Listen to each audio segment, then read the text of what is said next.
Good morning, everybody. How are we? Are we okay this morning? I do hope so. My name is Ali Board, and I am bringing you Technique Tuesday on this beautiful, sunshiny, warm morning down here on the south coast of the UK in Dorset. It's very lovely to have you all here. I'm sure. Oh, excuse me. I'm sure that you want to be out in the sunshine. So I am terribly grateful that you have taken the time to tune in this morning. Just in case you've not joined us before, this is Technique Tuesday. I've been broadcasting live for a whole year now during the lockdown, and hopefully it's going to carry on as long as you guys want to watch it.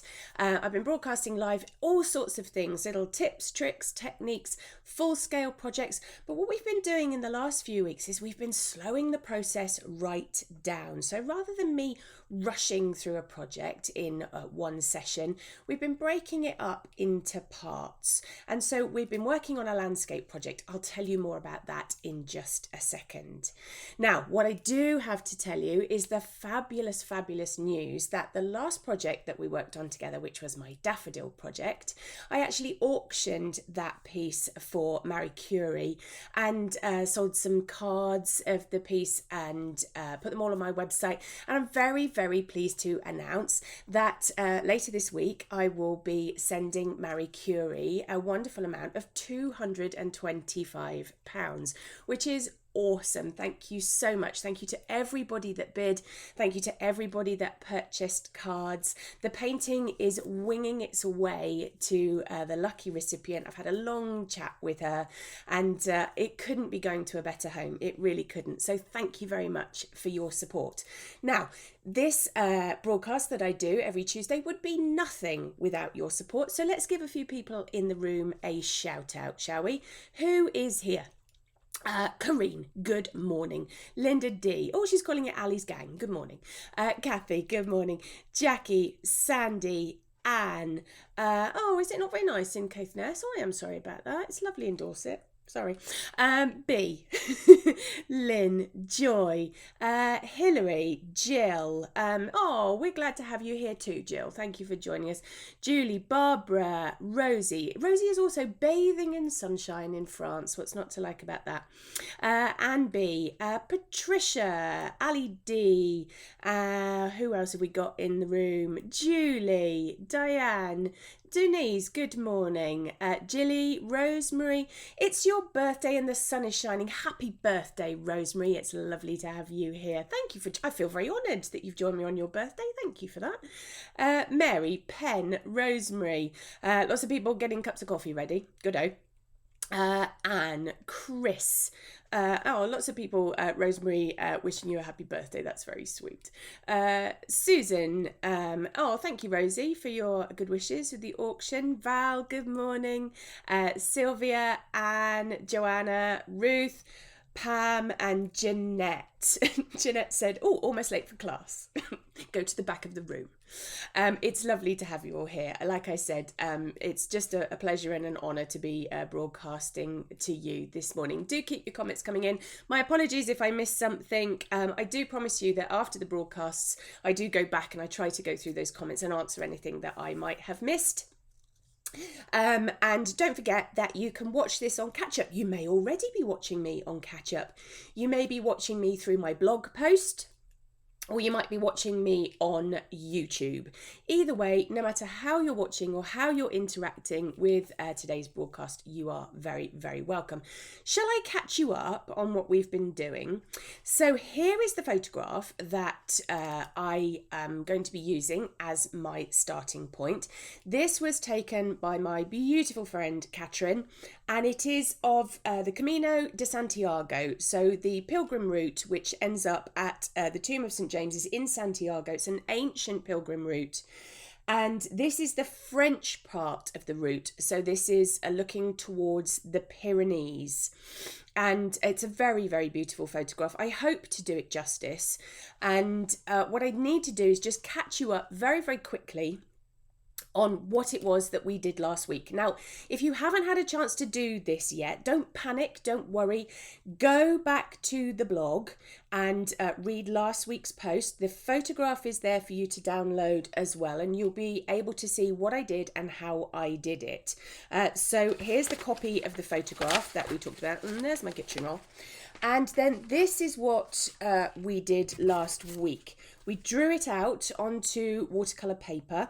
So this is the Saunders Waterford watercolour paper, £140, 300 gram. This is a knot surface, so not smooth and not rough. And please don't apologise for not doing your landscape yet. It's fine, don't worry.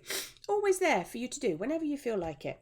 And we drew it out. It was an ordinary sized piece of paper when we started. So it looked like this when we started out. Bring that down ever so slightly. Morning, lovely Sue.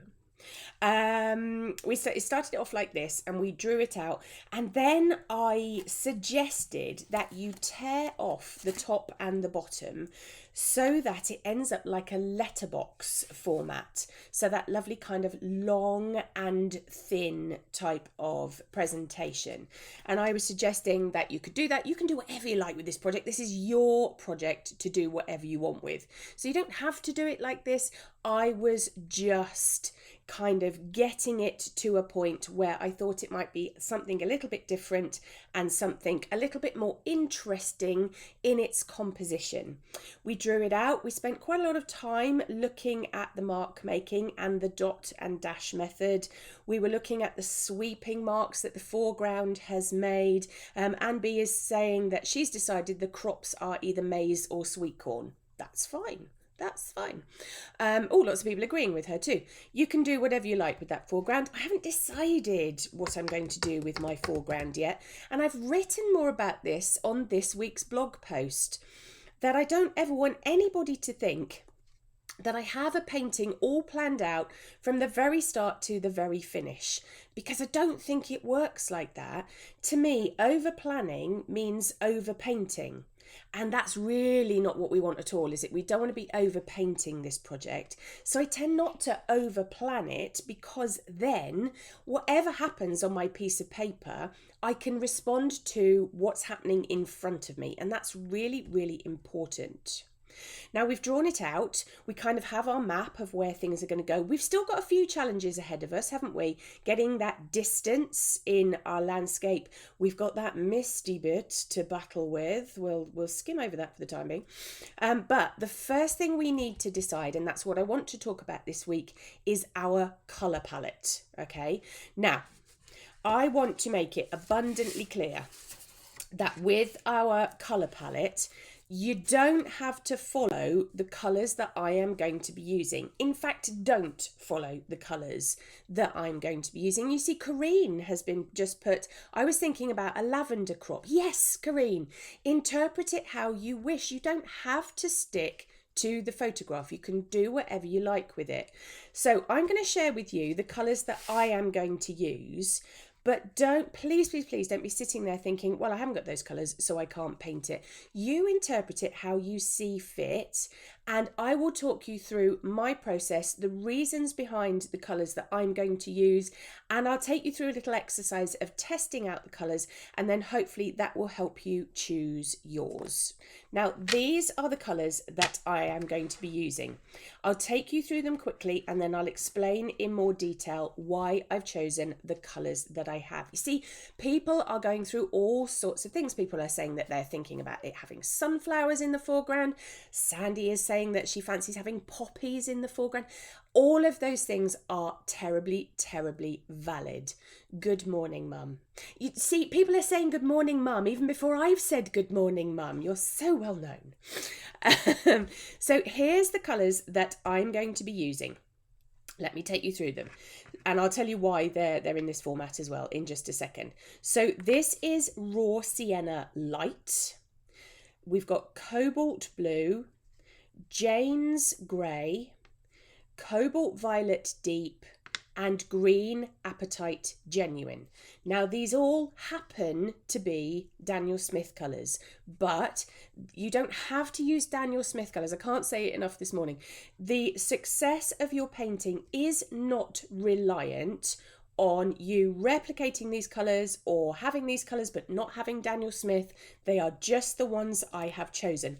For the same reason, you might want to bake a cake and you go to your nearest supermarket and you don't have the same brand of flour as the person who baked the cake. That doesn't mean your cake's going to be a failure. That just means you're using different ingredient, okay? Now, the way that I use my colours is that I take a tube of colour and I squeeze it out into an empty pan, because I don't like the consistency of watercolour paint squeezed straight out of the tube. I find it too sticky, and I don't like the pre-baked pans. So you know when you buy a box and you've got all the colours lined up, I don't like the consistency of those. I have to work too hard to get the colour off the surface. So I go for the Goldilocks method, which is to take an empty pan, squeeze a tube out into it, and then just before I start painting, you will find that if you give them a bit of a spritz with a spray bottle, or you can wet them with a brush as well. For me, that is the perfect consistency. So please, again, don't think that you have to do this. The success of your painting is not reliant on you copying what I do. It's just the way that I like to work. 25 years has led me to painting with watercolours in this way. You find your own route through. Now, the reasons behind my colour choices. I wanted to stick fairly closely to the colours in the photograph, and let's show you those colours again. So we've got that beautiful crisp blue sky. We've got the hint of yellow on the horizon behind the mountains. We've got that yellow replicated again in the foreground. And we've also got the kind of lovely dark greens. We've definitely got some greys in there. And of course, it wouldn't be one of my paintings, would it, if I didn't stick violet in there somewhere. So I'm going to use cobalt violet to create that kind of atmospheric, misty kind of quality. Who's just popped up and said good morning? Good morning, Mick. Good morning, Ronald. Very lovely to have you here.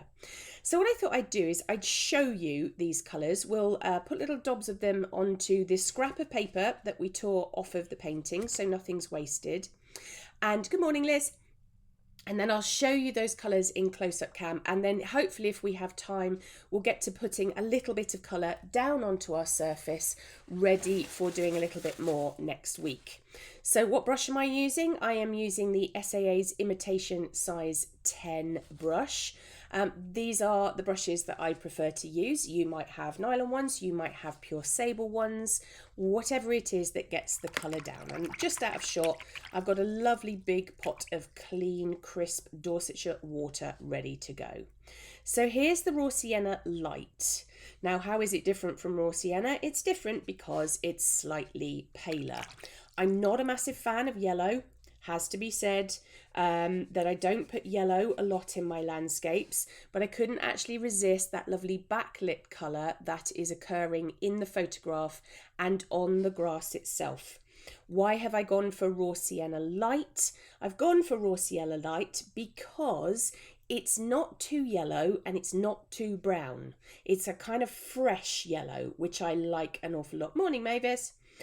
So that is my first one. Actually, I'm going to change the order of these ever so slightly. There we go, in colour order. My OCD coming through there. Now, Cobalt Violet. Now, if you're looking at the photograph and going, well, why on earth is she using Cobalt Violet? This is Cobalt Violet Deep. Daniel Smith do two Cobalt Violets, Cobalt Violet and Cobalt Violet Deep. Why is she using Cobalt Violet? She's using Cobalt Violet, A, because it's one of her signature colours, and also because, for me, it creates a rather lovely atmosphere in the painting. And what's also going to happen, hopefully, is if I take a bit of the Raw Sienna Light and I take a bit of the Cobalt Violet too, we'll get some interesting duller shades out of it. Okay, it's going to be an interesting combination when one hits the other. What else am I using? Cobalt Blue, a real standard in watercolours. A colour that is lovely and fresh and clean and crisp. Dearie me, I have a frog in my throat this morning. Excuse me, I'm just going to have a sip of water. Goodness me. Morning, Caroline. So you can see that lovely crisp cobalt blue. What's not to like about it? I could have used cerulean. That could have been a colour that I used. I chose not to, just because I want to make my painting slightly richer than the photograph in the sky area. So I've gone for cobalt blue, but cerulean is a definite alternative to that. Here goes Green Apatite Genuine. Now, Green Apatite Genuine, I can see a lot of you have gone, oh my goodness, it's a gorgeous colour. If you've not come across it, it is an unusual colour, and I'll show you why. Let's get it down on the paper so it starts to do its thing. Now, why is it called Green Apatite Genuine? It's called Green Apatite Genuine because it's one of Daniel Smith's Primatech colours. What are Daniel Smith Primatech colours? They are colours that are not messed around with too much. They are as pure a pigment as it gets. They don't over-grind it when they make it into watercolour. And so it is actually a mineral. It is... No, Chris, I didn't drink my brush water. You're all right. I can occasionally put my brush in my drinking water. The Primatech colours are actual minerals. That's why it's called Green Apatite Genuine. So green apatite is an actual mineral. And why is green apatite? Why are lots of people going, oh, it's a gorgeous colour? You can probably see already that it granulates, so you get a rather beautiful texture out of it. And also it separates into a very, very pale bright green. You can see that happening just in the pan of colour just there. And to a sort of slightly brown undertone. And if I show you that photograph again, hopefully you can see in the foreground how I'm hoping that my Green Apatite Genuine will take care of that texture that's occurring in the foreground without me overpainting it. That's my plan anyway. It might change from there, you never know, but that is the plan. And then last but by no means least is the Jane's Grey. Now this is a convenience colour.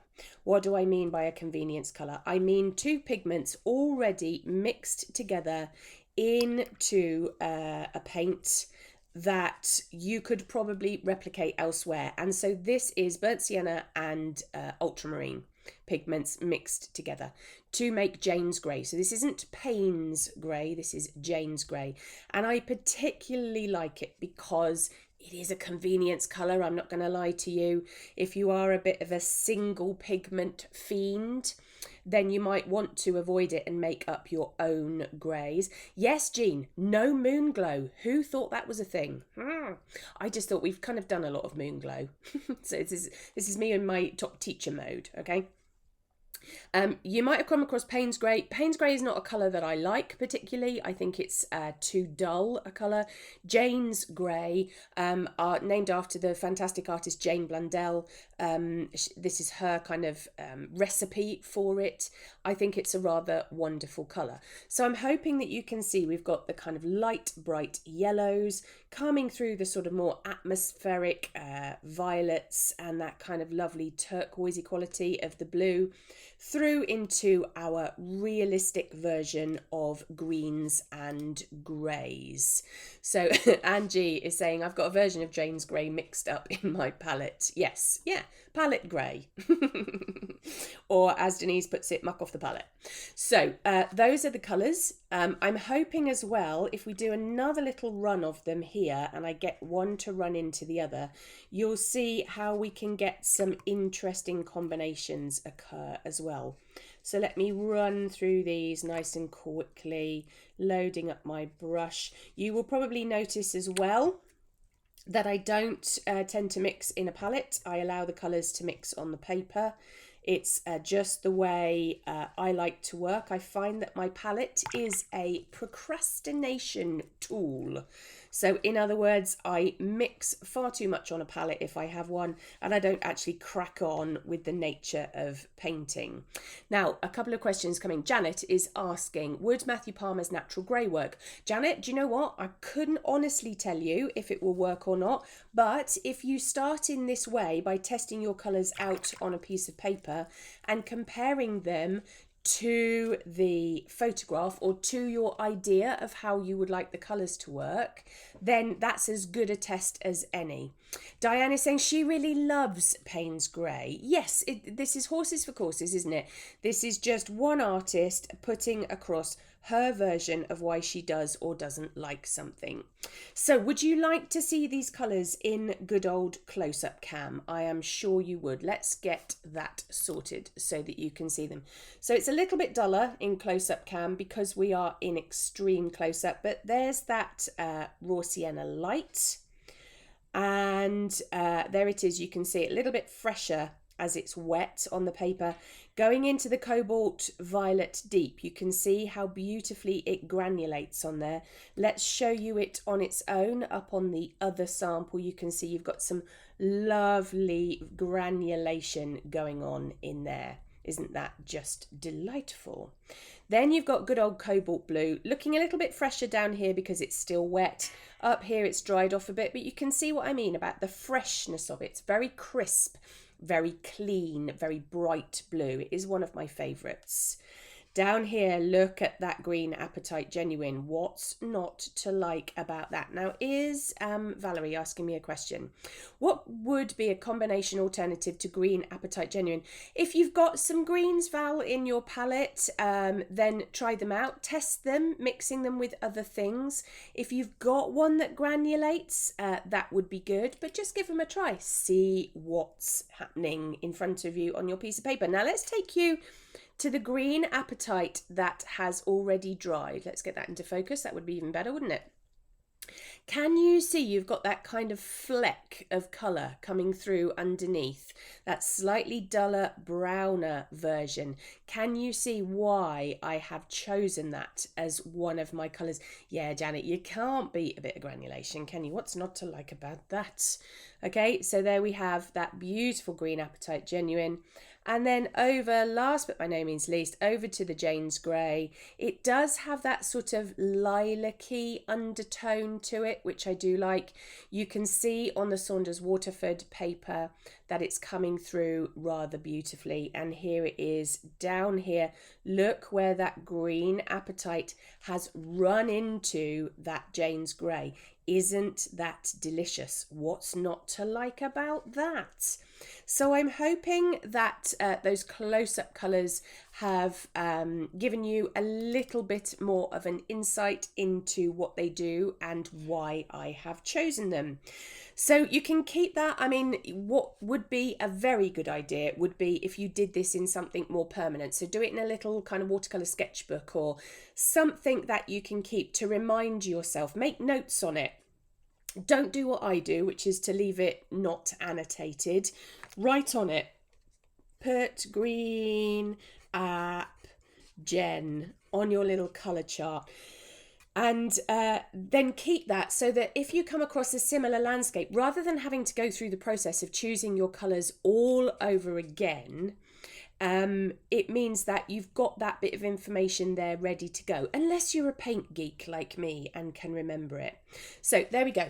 Now, shall we start to put a little bit of colour onto our watercolour painting? Okay, I want to start blocking. Oh, I've got a pencil in my hand. I want to start blocking in some of these colours to start to build it up, and we're going to do a little bit of that this week.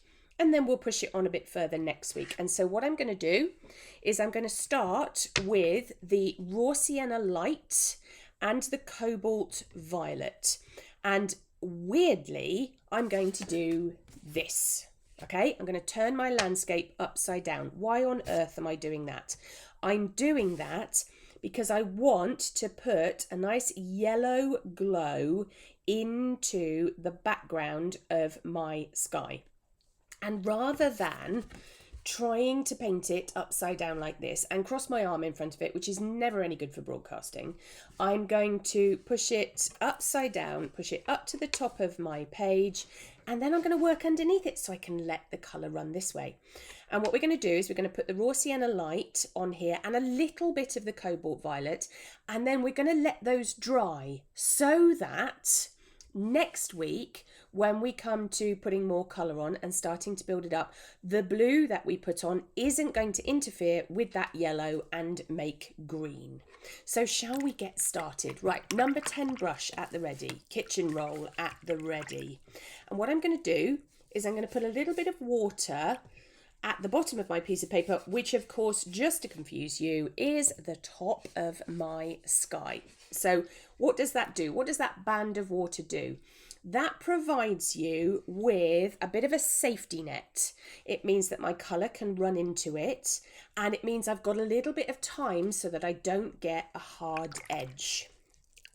So here we go. Here's that raw sienna light. And if I have a look at my photograph, the majority of it is kind of here above those distant mountains. So I'm very lightly tapping it in. And then, of course, when it gets to the water, it's blending out rather beautifully. So I get that nice kind of warm glow to it. I'm not going to do an awful lot more of that. I'm going to kind of step away from it. But I am going to take my cobalt violet and I'm going to sweep some of that cobalt violet in, both from the right hand side, which will be the left when we turn it the other way up, and the other side too. Just a few sweeps of it so that when we come to put the rest of the sky in, it will lie over the top of it and do a rather good job. Now, if you don't like it, if it's all gone a bit pear-shaped and you're thinking, oh, it's not what I wanted, take your kitchen roll to it. Blot it up. You can roll your kitchen roll into that colour if you want to. This is very subtle, but it's supposed to be. Look how subtle it is in the photograph itself. Okay? So we've dropped that yellow in, we've dropped a bit of that cobalt violet in, and now there's a couple of other places that I want to put some more of that yellow and violet. I'm keeping a bit of a watching eye on what's going on in the sky, but I'm pretty happy with that, that's all right. And so in that mist over on the right hand side of the photograph, we've got a bit of that yellow in there too. So just very washy, very loose, not really saying too much about anything at this point. We've also got in that mist, I'm going to pop a little bit of the cobalt violet down here at the bottom. Can go over the top of my trees, that's fine, that's not a problem. But you can see how pale it is. We're going to be building this up in layers to keep that atmosphere going. Nothing too dramatic at this point. Now, the other place that I want the yellow, let's show you the photograph just one more time, is, can you see that hill on the left hand side, which I'm not sure whether that's crop or whether that's reflecting or whether that's just the ground or whatever it is, but it's very interesting that we've got some yellow there to pull that landscape forward. So we need to do a bit of replication with that. Let's get my overhead back on. So I can afford to be a little bit stronger this time with that raw sienna light. And then over here, let's pop a little bit of it down that hillside. And then we'll take some water to the underneath of it and we'll smudge it out. We could start asking it to kind of run down the page as well. Let's do that. I hadn't decided that I was going to do that. That was just one of those decisions that you go, ooh, let's do that thing, okay? And then I might attack it with a little bit of kitchen roll into here, just so that it stops being too even. And do you know what? I think that will do for our first kind of foray into landscapes. And if this is the first time you've ever painted a landscape, I do want to slow the process down because I don't want you to be scared of it. Now, what are people saying? Geraldine saying, palest wash I've seen. Yes, I'm going subtle, Geraldine. Who knew that was a thing? It's pushing me out of my comfort zone just as much as it's pushing you out. Now, don't forget, of course, that this is going to dry back as well. Watercolour always dries paler. But what we've now got is a nice kind of start to our atmospheric landscape. I hope you agree. And what we can do next week is we can start to build back into that. We can start with our blues. We can go for our kind of misty hills. We can get all of that in. And we can start building up those colours in the foreground. Now, don't worry. If you haven't followed along, that is why we put it onto the blog post via YouTube, so that you can stop it and start it and you can see what I've done. You can make changes to it. You can do your own version of it. Doesn't have to look like mine. What would be really, really great is if you shared it over on my Learning to Paint page, not only because you'll get some fabulous feedback from the group, but also it'd be really interesting to see how people have interpreted it, won't it? That would be really exciting. So I hope that's given you a little bit of insight into why I might choose the colours that I choose, what considerations you might give into choosing the colours, and the first few layers of colour, just to kind of break the back of that white as well, because you can get something called white fright, which is when you have that very, very sort of precious blank piece of paper, and then what happens is that you're afraid to put colour on it, aren't you? Particularly if you've done a drawing that you're pleased with. But a few light layers of colour will give you a nice gentle lead in to the start of your landscapes. Now, don't disappear. Don't disappear. I have lots of information to impart. Lots of people are still saying good morning to all of you. It's lovely to have you here. And lots of people sharing their colour combinations. Read back through those comments, because it might be that somebody's come up with the perfect colour combination that you're thinking, ooh, that sounds interesting. I'm going to go and give that a try. Now, as always, you can find all of this information over on my website. Here it is, www.alisonseaboard-fineart.co.uk, and there in the menu, either on a desktop where you'll see the menu on the left hand side, or on a device where there is a little tab that says menu, it will say Ali's blog. And click onto that. Just give me, if you are watching this live, just give me 5 minutes to get it all uploaded, and I'll get it on there. And there's a couple of other bits of insight on the blog too. I always try to put a little bit of extra content in there. I will also take a photograph of what it is that I've done so far, so that you've got that to reference too. Now, if you're around this weekend, you may already know that the Artist Demo Days team is bringing you a fantastic Easter event. There are 5 of us demonstrating, because the amazing Jeremy Ford is moving house, and so there are 5 of us, and I thought, just in case you've not seen it, you'd like to see what it is that I'm going to be demonstrating. So here is the photograph that I'm going to be working from, because the idea is that it is a year since the Artist Demo Days Facebook page has been set up. So we've called the event Let's Celebrate. And of course, we have lots of reasons to celebrate at the moment, but do you know what? The first thing I'm going to be doing as soon as I possibly can is I'm going to be getting out and listening to some live music again. So here is my fabulously talented husband practicing his guitar, and I thought that it would be very pertinent to use him as subject matter for my demonstration. He is obviously mortified that I'm going to be doing this, but he'll get over it. It's fine. I don't know what materials I'm going to be using, because it is going to be a fly by the seat of my pants type demonstration, my favourite type of broadcasting, where I just go with the flow. I have all my equipment around me, and you will see, hopefully, painting develop live on screen. I wouldn't recommend that you try to paint along, although that the photograph is there on the resources for you to download if you fancy having a go. But I don't know what I'm going to be using. I don't know how it's going to turn out. I just thought, do you know what? I could just do with letting my hair down, kind of throwing some colour at a piece of paper and seeing what happens. I will be broadcasting live from the studio at 2 o'clock. I have to think, 2 o'clock on Saturday the 3rd of April. So I do hope you can join me for that. I know it's Easter weekend and I'm sure you'll be terribly, terribly busy, but I would appreciate your support. That would be awesome. Thank you very much for tuning in this morning. Don't forget that we will continue with this project next week, Tuesday, just the same place, the same time. But until then, take lots of care of yourselves, and I will see you very soon. Bye, lovely people.